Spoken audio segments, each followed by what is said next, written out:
सोरबा सासे सानै नेता बा कर्मी थांनायनि थाखाय बिपिएफ दोलोआ दंस' जाया, जोबनानै थाङा। जे बिपिएफ दोलोआव नेताफोर गैला, दैदेनगिरि गैला, बिपिएफ दोलोआ दंस' जाबाय होननानै, खिन्थु बे नंखाय खोथा। बिटिसि ओनसोलनि रायजो राजाफोरनि गोसोनि जानाखि साननाय हनाय, बियो दिनै बिपिएफ दोलोजोंनो दंफायो, जों बेखौ प्रमान मोनदों।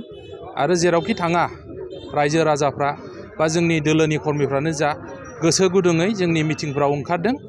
आरो जों आसा खालामदों 2025आव हाग्रामा महिलारि सारनि दैदेननायावनो बिपिएफ दोलोआ हारसिङैनो संख्या गरिष्ठ एबसुलेट मेजरिटि नाम्बार लानानै सरकार दागोना दिनैनि दिनाव रोखा। इउपिपिएलनि माखासे नेताफोरा जेब्लाबो मोनसे अपप्रचार प्रपागेन्डा खालामबाय थायो जे बिपिएफ दोलोआव नेताफोर गैला, दैदेनगिरि गैला, बिपिएफ दोलोआ दंस' जाबाय होननानै, खिन्थु बे नंखाय खोथा।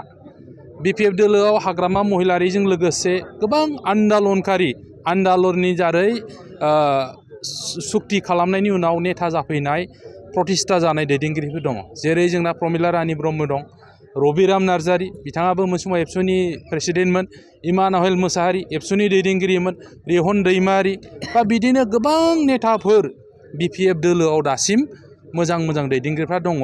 बिथांमोना जेबायदि बुंनो नागिरो, सासे सानै जेरै चन्दन ब्रह्म, खाम्फा बरगयारी सारमोनखौ लानानै थुलुना खालामनानै बुंनो नागिरो, बिसोर थांनायखौ लानानैनो बिपिएफ दोलोआ जोब्बाय, दंस' जाबाय होनना बुंनो नागिरो। सोरबा सासे सानै नेता बा कर्मी थांनायनि थाखाय बिपिएफ दोलोआ दंस' जाया, जोबनानै थाङा। खारन बिपिएफ दोलोखौ रायजो राजाफ्रा मोजां मोनो। बेवहाय थानाय बर'जों लोगोसे बिभिन्न जाति, भाषा, धर्मनि मानसिफ्रा बिपिएफ दोलोखौ जथेस्थ' मोजां मोनो। आरो हाग्रामा महिलारि सारखौ बिथांमोना फोथायनाय दं।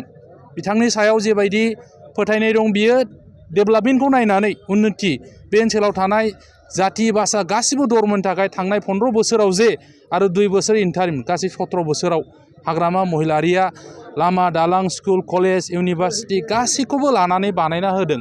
बिथाङा बिपिएफ दोलोनि बेक्तिगत लाबालाबनि थाखाय नङा, रायजोफोरनि लाबालाबनि थाखाय बानायदों। जायनि थाखाय दिनै बिपिएफ दोलोनि फारसे, हाग्रामा महिलारिनि फारसे गासिबो बिटिसि बासियाव रायजो जानाय जनगोष्ठीफ्रा फोथायनाय फैदों। आरो 2025आव हाग्रामा महिलारि सारखौ खेबसेबाव बिटिसिनि चिफ आरो बिपिएफ दोलोखौ सरकार दाहोनो थाखाय बयबो रेडि जानानै दं। आरो बियो सैथो जानो थांगासिनो दङ।